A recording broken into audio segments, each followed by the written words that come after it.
So, you guys ever have a YouTube channel that you watch where they seem to be going well, seem to be pretty consistent, and then suddenly they just don't post anything for 3 years? Well, I want to talk about one of those today. I'm going to talk about Bedfellows. Bedfellows is a YouTube animated series starting back in 2012. They made videos pretty consistently until 2016. To briefly summarize the content, the series stars two main characters, Sheen and Fatigue.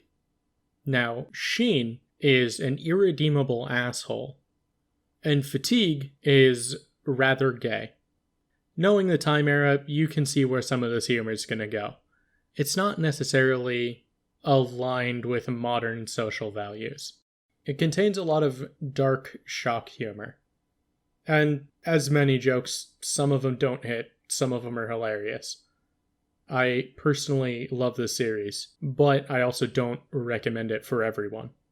Now, in this sort of, half review, half discussion I have going here, I don't want to spoil too many of the jokes. Because honestly, when your series contains minute to 2 minute episodes, it's really easy to just burn out the whole thing. So instead, I'll talk about some high points, talk about some low points.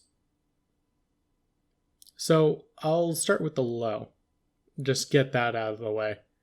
As I've mentioned, this series isn't aligned with the modern sensibilities. If you're not a fan of jokes in particular, there's one video you should just avoid. You'll know it when you see it, and I don't want to say the title, but it's pretty rough.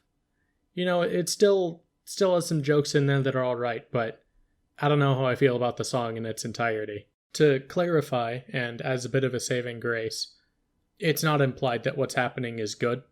It's actually pretty obvious that what's happening is bad, and it's supposed to be bad, and that's why it's funny. But if you don't enjoy that kind of humor with that kind of subject, just avoid the one video. Other than that, you're probably alright. That's really the only negative I can think of. The rest of it is, somewhat racy, somewhat rough jokes, but it doesn't get nearly as bad as that. And a lot of it is actually pretty funny, even if it's still, really messed up. On to some more positives.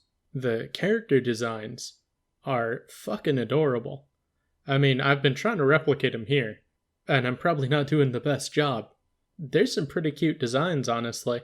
On top of that, they're animated rather effectively. From what I've seen in one of the videos where they've done some commentary on how they work, they do a flash puppet and then they adjust it a bit. And that's honestly a style that works out pretty well in their favor. It means they do have a base character to work off, but they've also not limited themselves to just that base character. So they can make a bunch of different design changes and make animation actually look unique between characters. And the humor that's not, morally questionable is fucking hilarious. So yeah, if you're into that kind of humor, give it a watch for sure. It's just a shame that they've ended and they haven't made any videos. Oh wait, I fucking lied. Because for some reason about a month ago they came back. And they've been doing animation in a completely different style. And making what seems to be some pretty serious character development for Sheen the asshole. And possibly making him less of an asshole. Which is certainly an interesting way to bring the series back after all these years. Still, for sure, go check him out if you're interested. I know someone whose channel is 100 times my size doesn't need a shout out from me. But fuck, if you're interested and you haven't heard of him, go take a look. Anyway, I'm getting out of here for now. Take care.